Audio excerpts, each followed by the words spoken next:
ప్రియ శ్రోతలు, ఈరోజు మన పాఠం 1 థెస్సలోని పత్రిక 2వ అధ్యాయం 13 నుండి 20వ వచనం వరకు. సావధానంగా వినండి. పౌలు రాస్తున్నాడు, అంటున్నాడు, ఆ హేతువు చేత మీరు దేవుణ్ణి గూర్చిన వర్తమాన వాక్యము మా వలన అంగీకరించినప్పుడు మనుష్యుల వాక్యమని ఎంచక అది నిజముగా ఉన్నట్టు దేవుని వాక్యమని దాన్ని అంగీకరించారు గనుక మేము మానక దేవునికి కృతజ్ఞతాస్తుతులు సమర్పిస్తున్నాము. ఆ వాక్యమే విశ్వాసులైన మీలో కార్యసిద్ధి కలుగచేస్తున్నది. అవును సహోదరులారా, మీరు యూదయలో క్రీస్తు యేసునందున్న దేవుని సంఘములను పోలి నడుచుకున్న వారయ్యారు. వారు యూదుల వలన అనుభవించినట్టి శ్రమలే మీరు మీ స్వంత దేశస్థుల వలన అనుభవించారు. ఆ యూదులు ఎల్లప్పుడూ తమ పాపములను సంపూర్తి చేయడానికి ప్రభువైన యేసును ప్రవక్తలను చంపి మమ్ములను హింసించి అన్యజనులు రక్షణ పొందడానికి వారితో మేము మాట్లాడకుండా మమ్మను ఆటంకపరుస్తూ దేవునికి ఇష్టులు కాని వారు మనుష్యులందరికీ విరోధులు అయి ఉన్నారు. దేవుని ఉగ్రత తుదముట్ట వారి మీదికి వచ్చింది. శ్రోతలు వింటున్నారా? పౌలు ఇంతకు ముందే ఒకసారి అన్నాడు, మా సువార్త మాటతో మాత్రము కాక శక్తితో, పరిశుద్ధాత్మతో, సంపూర్ణ నిశ్చయతతో మీ వద్దకు వచ్చి ఉన్న సంగతి మాకు తెలుసు. సువార్తను ప్రకటించే విధానమిదే. సువార్త శక్తితో ప్రకటించబడినప్పుడు అది దేవుని వాక్యమై అద్భుతంగా పనిచేస్తుంది. ప్రజలు సువార్తను అంగీకరించాల్సిన విధానం కూడా ఇదే. ఇది దేవుని వాక్యము అని చెప్పి ప్రజలు అంగీకరిస్తారు. దేవుడు మాట్లాడుతున్నాడు అనే నమ్మకంతో సువార్తను అంగీకరించినప్పుడు అది విన్నవారిలో అద్భుతాలు చేస్తుంది. పౌలు సువార్తను ప్రకటించినప్పుడు కొందరికి కలవరం కలిగింది. పాప గాయమున్న మనిషి సువార్త అనే ఉప్పు తన గాయానికి తగిలినప్పుడు చురచురమని మంట పుట్టుకొస్తుంది. దేవుని వాక్యం వెలుగు. తమ క్రియలు చెడ్డవి అయినందున వారు చీకటినే ప్రేమిస్తారు, వెలుగు వద్దకు రారు. దేవుని సంఘము ఈ లోకంలో దేవుని కుటుంబం, పరలోకానికి ప్రతిబింబం. విశ్వాసులకు తాను తల్లిగా ఉన్నాడు పౌలు, తండ్రిగా ఉన్నాడు. అంతేకాదు, విశ్వాసులకు తాను ఒక సోదరుడు. కుటుంబ సంఘం కాదు, సంఘ కుటుంబమది. సంఘంలో ప్రతి సభ్యుడు ఒక కుటుంబానికి చెంది ఉన్నాడు. దేవుని ప్రేమను సంఘం వ్యక్తం చేస్తుంది. భార్యాభర్తలు, పిల్లలు కలిసి ఒక కుటుంబం. అలాగే దేవుని సంఘంలో ప్రేమ సంబంధాలు బలమైనవి. తల్లి ప్రేమను, తండ్రి వాత్సల్యాన్ని దేవుని సంఘం వ్యక్తీకరిస్తుంది. పౌలు ఒక తల్లిలాగా స్తన్యమిచ్చి పోషించినట్లు వారికి వాక్యమిచ్చి పెంచాడు. తల్లి పక్షి తన పిల్లల పోషణ కోసమే పొద్దస్తమానము ప్రయాసపడుతుంది.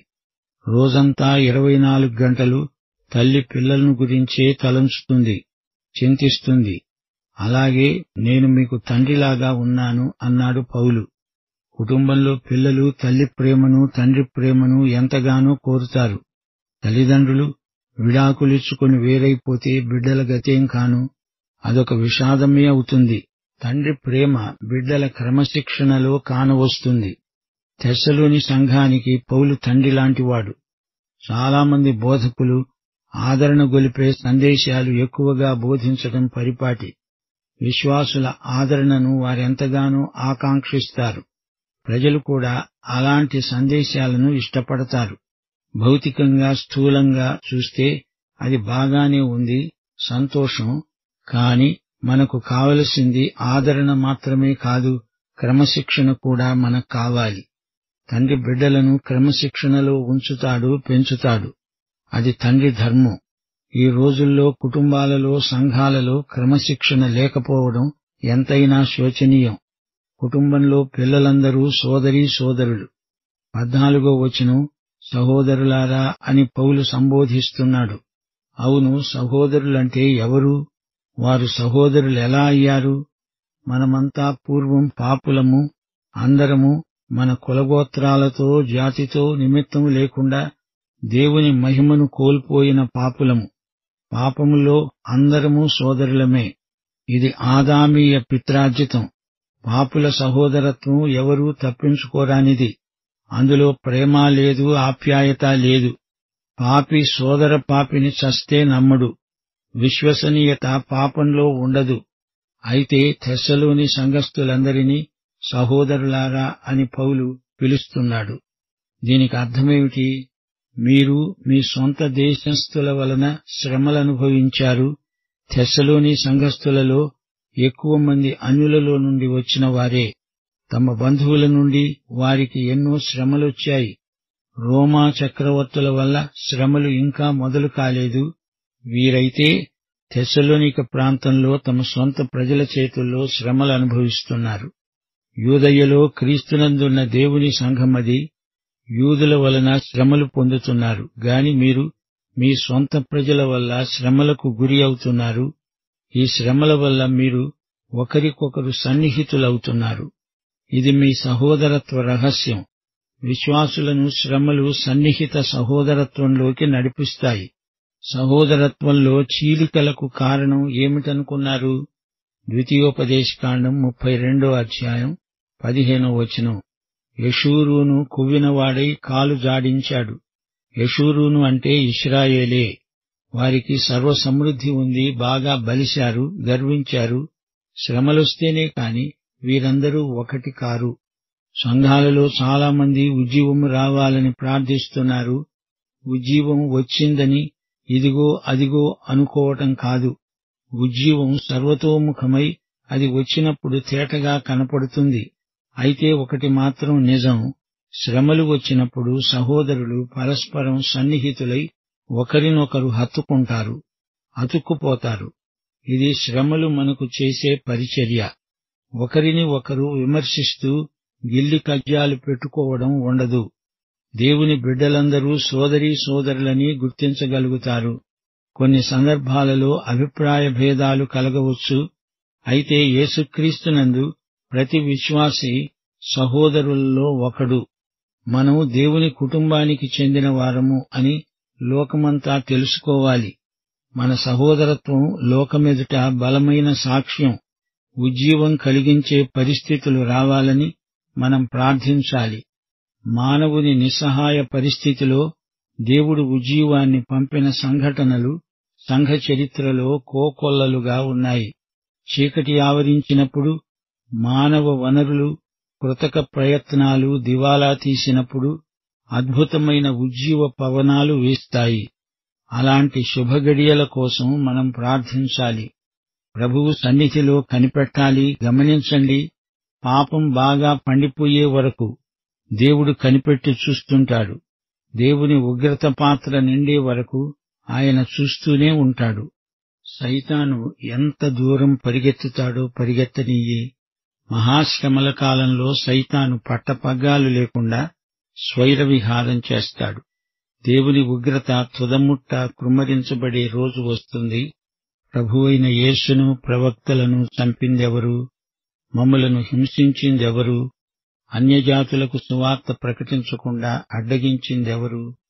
దేవునికి అయిష్టులు, మానవత అంతటికీ విరోధులు వారే. ఈ యూదులు తమ పాపాలను ఎల్లప్పుడూ సంపూర్తి చేసుకుంటున్నారు. 17వ వచనం. సహోదరులారా, మేము శరీరమును బట్టి కొద్ది కాలము మిమ్ములను ఎడబాసి ఉన్న మనస్సును బట్టి మీ దగ్గర ఉండి మిగుల అపేక్షతో మీ ముఖము చూడాలని మరి ఎక్కువగా ప్రయత్నం చేశాము. కాబట్టి మేము మీ వద్దకు రావాలని ఉన్నాము. పౌలు అనే నేను పలుమారు రావాలని ఉన్నా సైతాను మమ్ములను అభ్యంతరపరిచాడు. ఏలయనగా మా నిరీక్షణ అయినా, ఆనందమైన, అతిశయ కిరీటమైన ఏది? మన ప్రభువైన యేసు యొక్క రాకడ సమయమున ఆయన ఎదుట మీరే కదా. నిశ్చయముగా మీరే మా మహిమ, ఆనందము అయి ఉన్నారు. శ్రోతలు వింటున్నారా? క్రీస్తునందు పరిశుద్ధ సహోదరత్వం ఉంది. క్రీస్తుకు వెలుపల పాపుల సహవాసం, సహోదరత్వం ఉంది. భౌతికంగా మన మధ్య దూరం ఉండవచ్చుగాని మానసికంగా మేము మిమ్మల్ని చూస్తూనే ఉన్నాము, జ్ఞాపకం చేసుకుంటున్నాము. పౌలు హృదయంలో, మనస్సులో తెస్సలోని సంఘమున్నది. మీకు దూరంగా ఉన్నామంటే అది భౌతికం మాత్రమే. త్వరలో మళ్లీ కలుసుకుంటాము అంటూ ఆశాభావాన్ని వ్యక్తం చేస్తున్నాడు పౌలు. రావాలని ప్రయత్నం చేసినప్పుడెల్లా సైతాను ఏదో అభ్యంతరం, ఆటంకం కలిగిస్తున్నాడు. సైతాను అనే పేరుకు అర్థం ప్రతికక్షి, వ్యతిరేకి. ఈ రోజున కూడా సువార్త ప్రకటనకు సైతాను ఎన్నో అంతరాయాలు కలిగిస్తూనే ఉన్నాడు. సైతానీయమైన అభ్యంతరాలను ప్రార్థన ద్వారా మనం ఎదుర్కోవాలి, గెలవాలి. సువార్త అంటే సైతానుకు బొత్తిగా గిట్టదు. యేసు ప్రభు తిరిగి వస్తాడు, సంఘం ఎత్తబడుతుంది. ఆ సమయంలో తాను ప్రభువు దగ్గరికి నడిపించిన వారిని పౌలు చూడగలడు. ఇది ఆయన నిరీక్షణ. క్రీస్తు కోసమై తాను సంపాదించిన తెస్సలోని విశ్వాసులందరూ యేసు రాకడ సమయంలో తనకు అతిశయం, ఆనందం. వీరే తన మహిమ. నీవు పరలోకానికి వెళ్ళినప్పుడు అక్కడ ఎవరో నీ దగ్గరికి వచ్చి, ఒకానొక రోజు అక్కడ భూమి మీద ఉండగా నీవు నన్ను ప్రభువు వద్దకు నడిపించావు అని చెబితే నీకెంత సంతోషం. సువార్తను ప్రకటించి ఆత్మలను ప్రభువు వద్దకు నడిపిస్తే వారే మన నిరీక్షణ, ఆనందము, అతిశయ కిరీటం. ఆత్మల సంపాదనకు మనకు పరలోకంలో గొప్ప బహుమానమున్నది. మనకు ప్రభువు పెట్టబోయే కిరీటంలో మనము సంపాదించిన ప్రతి ఆత్మ ఒక వజ్రమై పొదగబడి ఉంటుంది. యేసుక్రీస్తు రాకడలో మనకు ఈ శుభనిరీక్షణ ఉంది. దేవునికి స్తోత్రం. ఆయన రాకడ కోసం మనమంతా ఎదురుచూస్తున్నాము. శ్రోతలు వింటున్నారా? వాక్యము విశ్వాసులలో కార్యసిద్ధి కలుగచేస్తుంది. ఇది మనుషుల వాక్యము కాదు, దేవుని వాక్యం. తెస్సలోని సంఘస్థులు ప్రభువును అంగీకరించినప్పటి నుండి వారికి తమ స్వంత ప్రజల వల్ల హింసలు, శ్రమలు కలిగాయి. ప్రభువు నడిచిన మార్గాన ఆయన ప్రజలు నడుస్తారు. శ్రమలు క్రైస్తవులకు గౌరవప్రదమైన చిహ్నాలు. యూదులు యేసును హింసించినట్లే ఆయన విశ్వాసులను హింసించారు. యూదులు యేసుక్రీస్తును, ప్రవక్తలను హత్య చేశారు.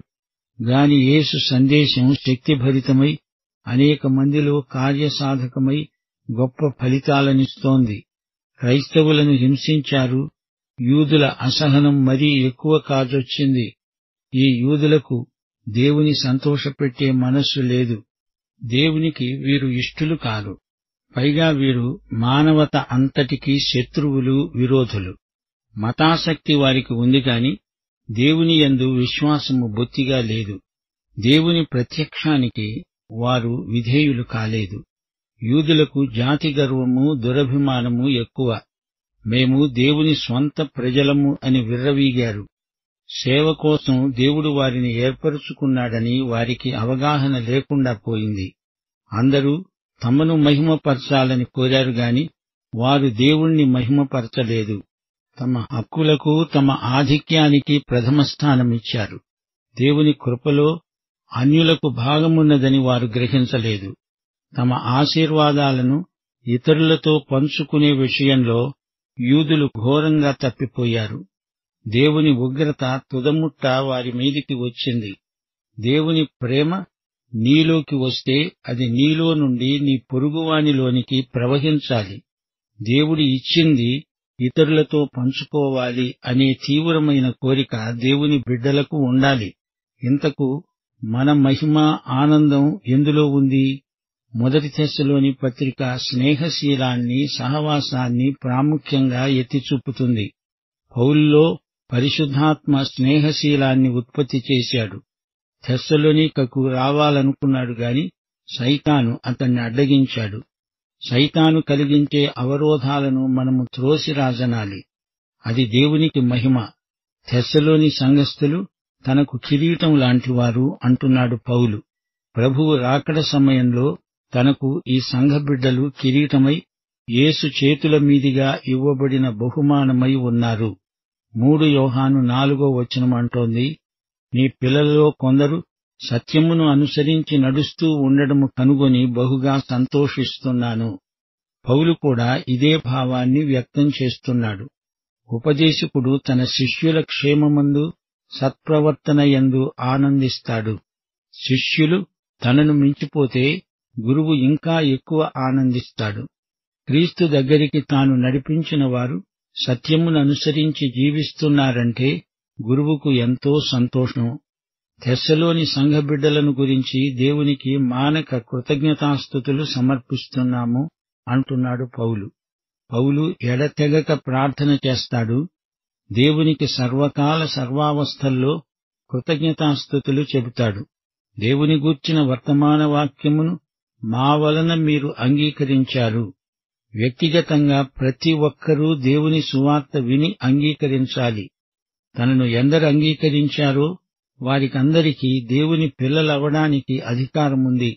యేసును అంగీకరించటమంటే సువార్త సందేశాన్ని అంగీకరించటమే.